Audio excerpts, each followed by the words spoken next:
Sejujurnya soal MBG sama Koperasi Merah Putih semalam sudah kami bahas cukup tebal. Inginnya malam ini konteksnya hukum dan politik. Tapi kalau ujian disertasi harus dijawab. Singkat boleh ya, boleh. Bang Kodari ya. Pertama begini, dasar pokoknya sudah ada Bu.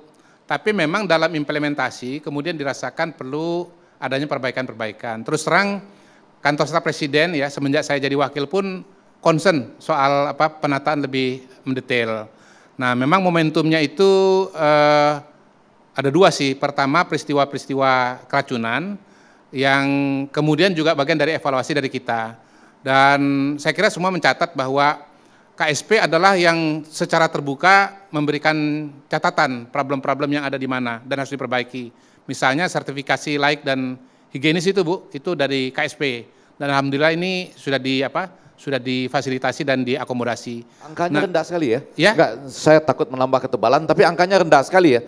Data yang ada pada saya per 7 Oktober itu hanya 193 yang baru punya dari 10.000 lebih. Ya, poinnya adalah begini Bang Ege. Enggak, kenapa telat maksud saya? Makanya begini, poinnya adalah begini, kita dalam membuat kebijakan publik selalu berusaha untuk memperbaiki apa-apa yang kurang begitu. Nah, yang jelas kalau kita bicara secara matematika ya, kalau kata presiden itu dari 1,4 miliar ada kejadian 8, sekian. Ya, tapi jadi ini tingkat sertifikat halalnya itu, 99,9%. Tetapi ini adalah kegiatan yang harus zero defect. Ya. Nah, kita berusaha dengan sangat sungguh-sungguh agar jangan sampai kejadian sekalipun itu cuma satu. Ke depan insya Allah begitu. Supaya kita tidak redundant karena kemarin sudah dijelaskan oleh Badan Gizi Nasional. Bang Pigai. Saya juga setuju, jadi kita tetap aja menghormati dan diharapkan tidak boleh ada masalah lagi ya. Kita sepakat semua bahwa MBG harus diakui 99,99% itu sukses. Di Amerika itu berlaku free meal system itu berlaku tahun 1950-an. Tahun kemarin kalau nggak salah itu ada mac and cheese di Amerika juga terjadi peristiwa yang sama. Di Brasil juga sama. Bahkan di Jerman itu ada yang meninggal. Jadi maksudnya ini kan sudah bagian dari kita ini sudah masuk dalam standar internasional itu disepakati namanya ongoing process of achieving human right. Jadi dia sedang dalam bangun itu tidak boleh diponis tapi dievaluasi. Kategori itu tidak bisa dihukum dalam konteks human right. Tapi oleh karena itu dia masuk ke dalam konteks pidana. Tapi kalau orang hanya memberikan sertifikat atau baru dapat sertifikat 193 sertifikat layak kesehatan tadi dari 10.600 lebih SPPG itu kan pelanggaran kan Pak Bige? Ya, itu kan bagian ongoing process of achieving enggak ada yang melihat bahwa itu loh kenapa enggak cepat diberikan, kenapa ketinggalan sekali dibandingkan jumlah SPPG-nya gitu. Saya setuju kita menuju kepada sesuatu yang nantinya akan bagus, perfect gitu. Tapi ini kan jauh sekali tertinggalnya. Itu belum kelihatan. Jauh sekali tertinggalnya. Untuk daerah yang terluar 193 dalam dari 10.600. Iya. Ya. Untuk itulah jadi kalau dalam standar human right itu kalau pemerintah punya regulasi undang-undang kemudian petunjuk pelaksananya sampai SOP itu berarti kewajiban pemerintah sudah selesai Pak. Tinggal pengawasan. Pengawasan dalam konteks human right itu menjadi kepentingan bersama. Bisa diawasi oleh pemerintah, bisa diawasi oleh NGO, bisa diawasi oleh masyarakat umum, oleh individu. Terima kasih Bang. Oleh karena itulah standarnya. Jadi ketika pemerintah menghadirkan SOP, kemudian ada yang tidak mengikuti SOP, maka orang-orang atau individu atau kelompok atau organisasi atau elemen yang tidak mengikuti SOP itu masuk dalam domain pidana.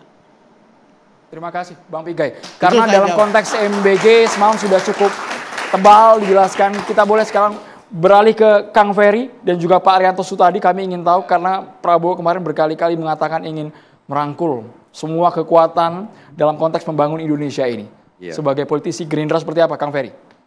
Pak Prabowo sejak di luar pemerintahan pun sudah menulis buku tentang paradoks Indonesia yang menceritakan tentang problematika mendasar yang ada di Indonesia yang menurut gagasan beliau memang harus menjadi fondasi untuk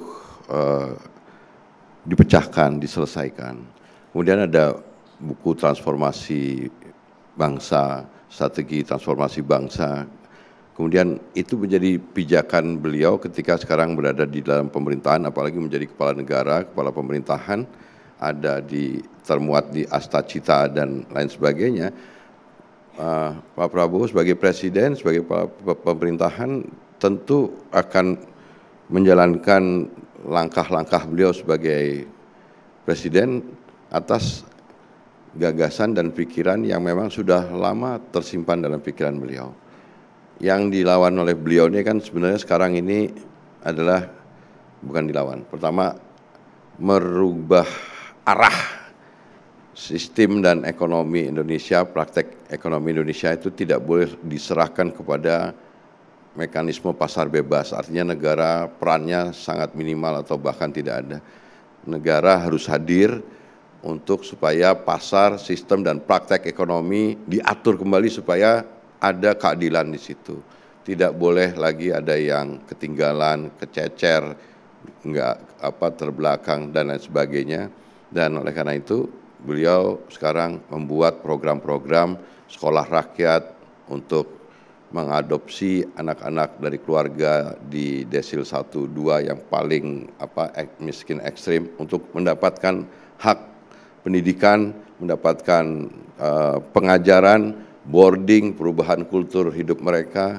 Kemudian ada program makan bergizi yang dimaksudkan untuk menurunkan angka stunting yang tinggi. Kemudian ada program koperasi desa yang merubah mindset orang desa yang sekarang hanya jadi objek atau penerima manfaat, sekarang menjadi pelaku, dan juga dibukakan akses pembiayaan bagi masyarakat desa. Yang dilawan Pak Prabowo dari perubahan arah itu adalah serakahnomics. Nah, pembicaraan ide-ide besar, pembicaraan ide-ide besar ini seringkali dilupakan orang, dan Presiden dalam 1 tahun pemerintahan ini konsisten, termasuk juga dengan program-program cek kesehatan gratis, yang lain-lainnya segala macam. Soal-soal besar mendasar yang sekarang oleh Presiden diputuskan untuk dilakukan. Sebagai pemimpin beliau harus tahu akar masalah bangsa ini. Dan sebagai pemimpin dia harus menyelesaikan akar masalah ini supaya bangsa ini juga tidak ke arah yang salah. Arahnya harus benar dulu. Perkara nanti ada masalah-masalah misalkan dalam pelaksanaan 0,017 kami memahami bukan sekedar angka. Kita akan hilangkan, kurangi kesalahan-kesalahan prosedur. Kita baru 1 tahun, kita juga tetap terbuka untuk menerima masukan untuk menyempurnakan masalah-masalah yang dari program-program yang dibuat oleh Presiden untuk 1 tahun ini. Ada masalah-masalah mendasar, dan saya rasa itu juga yang arah ini yang sebenarnya terbaca oleh publik ketika tadi Mas Effendi Ghazali menyampaikan ada kepercayaan publik 78%, yang artinya masyarakat responden menganggap bahwa Presiden mendengarkan aspirasi dari masyarakat dan kembali akan arah yang boleh ya Kang Ferry kita libatkan. Ya, jadi menarik ya, serakahnomik dengan koperasi berarti kan nanti para penyelundupan akan hancur, karantina-karantina yang ngaco akan hancur, surat-surat impor yang ngaco-ngaco itu akan hancur. Tapi saya mau nanya di atas itu sedikit, ya di atas itu sedikit. Yang pertama nih, karena saya melihat wajah Pak Menteri, kemudian pengalamannya panjang sebagai aktivis. Perasaan Pak Menteri sampai saat ini melihat apa tuh teman kita Del Pedro masih ditahan itu gimana? Kurang lebih perasaannya gitu. Itu kan ranahnya ada di bukan perasaan pribadi aja. Saya sebagai orang yang pernah ditahan menjadi tahanan politik. Iya betul. Hati kecil saya ingin sebenarnya ini dibebaskan lah. Oke. Itu enak tapi, kan?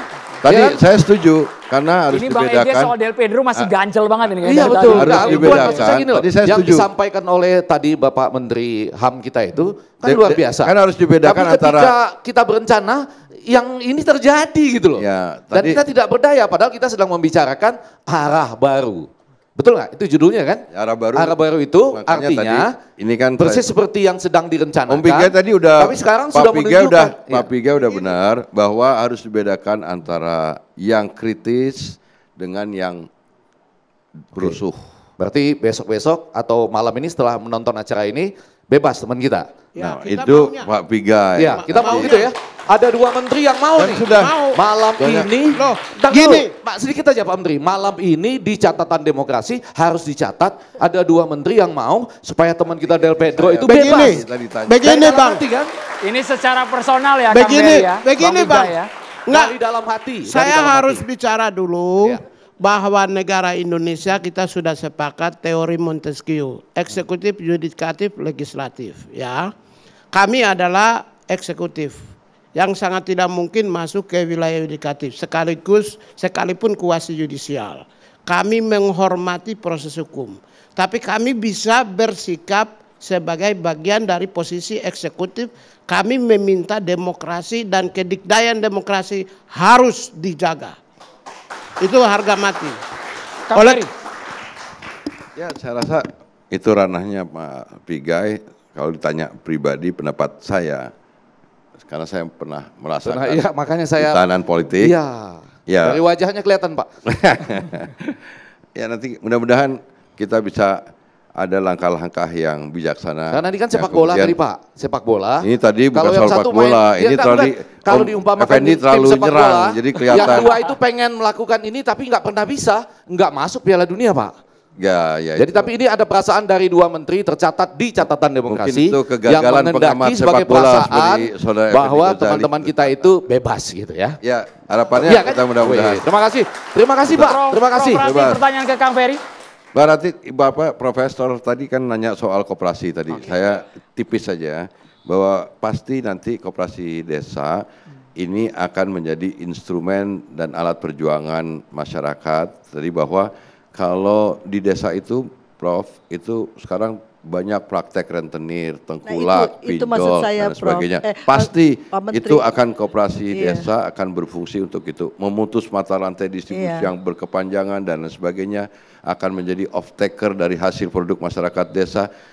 Tenang, ada Menteri Koperasi dan insya Allah Karena koperasi itu akan jadi perlu sokok guru perekonomian. perjuangannya nasional panjang, ini. Pak, untuk panjang memotong dan mata sama rantai seperti itu. tadi yang dilakukan oleh teman-teman di Badan Gizi Nasional, sesuatu program yang baru tentu harus direncanakan, harus dilakukan secara matang, tapi tetap harus perlu penyempurnaan, masukan, kritik untuk demi program itu bisa sukses berjalan mungkin juga dan harus tujuannya pun untuk kan, masyarakat. Pak, supaya juga. tidak berbentrokan dengan BUMDes. BUMDes beda, Iya, meskipun BUMDes beda, itu tapi kan sama-sama beda, dia. beda. Saya jelasin dulu, Prof. Untuk bukan karena Iya, saya baru doktor, belum profesor. Nggak apa-apa. BUMDes itu adalah badan usaha yang milik 100% pemerintahan desa. Kalau koperasi desa adalah badan usaha yang dimiliki oleh masyarakat desa.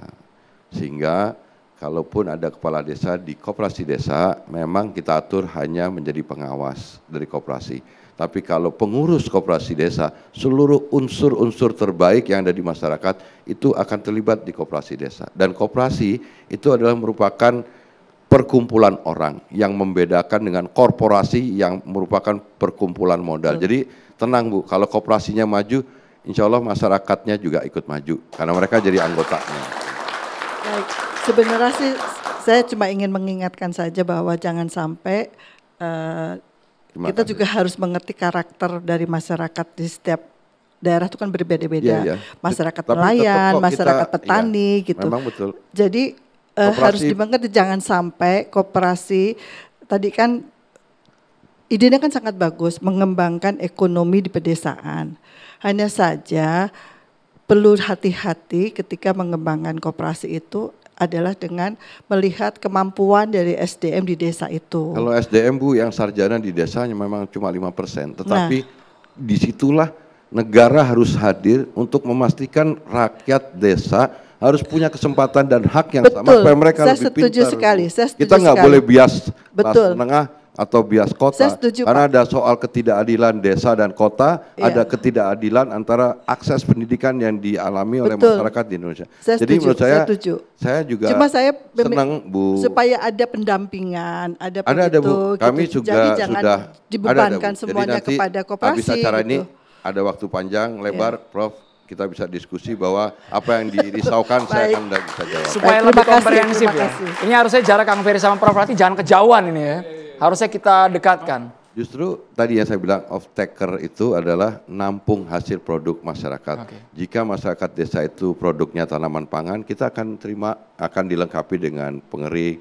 Kalau sayuran, buah-buahan, hortikultura, atau masyarakatnya pesisir, nelayan, kita akan sediakan cold storage dan lain sebagainya. Jadi apa yang disampaikan Profesor itu sudah kami buat, kita rencanakan, tapi tetap sekali lagi memang kita program, apalagi baru setahun, sebuah perencanaan yang teknokratis seperti sekarang ini perlu masukan dari kami juga terbuka dengan universitas dan dunia pendidikan juga kok terbuka. Ini Prof Rati sama-sama nih ya, ini kalau betul kata Kodari ujian, maka metodologi jangan-jangan koperasi dulu yang harus ada di seluruh Indonesia, baru kemudian ada MBG-nya karena itu salah. Dia mampu, misalnya dalam logika multiplier effect, mengumpulkan potensi-potensi, kami membayangkan begitu daripada tergesa-gesa, tapi karena ini diambil paralel, ya sudah kita perbaiki dua-duanya, betul gitu kan? Jadi gini Pak Profesor Effendi Ghazali yang terhormat, dalam sebuah